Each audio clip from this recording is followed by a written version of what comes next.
شهردار مسکو سرگئی سابیانین روز 17 نوامبر اظهار داشت که شماره مهاجران در ساختمان‌های مربوط به برنامه رینوواسیا در پایتخت روسیه باید کم کرده شود. در این باره خبرگزاری ریا نووستی خبر داد. سابیانین هنگام دیدن یک منزل نو طبق این برنامه نوسازی شده در کوچه باومن خطاب به رهبران شرکت ساختمانی کراست الکسی دبیشن گفت دیگر نو آدمان با معاش‌های دیگر لازمند. مهاجران که شما امروز خیلی فراوان در اختیار دارید باید کم کرده شوند. بیشتر ساکنان روسیه را از ولایت‌های اطراف جلب کنید و آنها را بالا بردارید. شرایط کاری را مهیا سازید.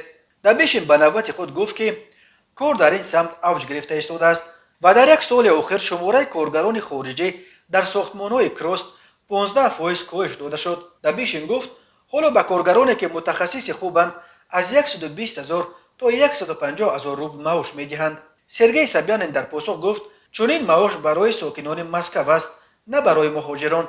این بار اول نیست که مقامات مسکو به ضرورت کم کردن مهاجران در سوای ساختمان تاکید میکنند. چند روز پیش معاون شهردار مسکو در مسائل شهرسازی و ساختمان اندری بچکاریوف در مصاحبه با اربکا اظهار داشت که مقامات مسکو نقشه به تدریج و در آینده پورا دست کشیدن از استفاده نیروی کاری مهاجران را تهیه میکنند. معاون وزیر رشد اقتصادی روسیه دیمیتری ولواچ گفت البته معلوم است که این کار را یک و یک باره کردن نمی شود ولی تلاش‌های باید در سوای ساختمان در عموم و از جمله در مسکو در این سمت روی دست گرفته شوند. من از چنین تشبس پشتیبانی میکنم. سابیانین که خودش هم اصلش از مسکو نیست بلکه از تیومن او را به اینجا به مقام شهردار آوردند قبلا از مهاجران ستایش کرده بود که سالانه به بودجه پایتخت روسیه از حساب فروش پتنت 15 میلیارد روبل درآمد می‌آورند.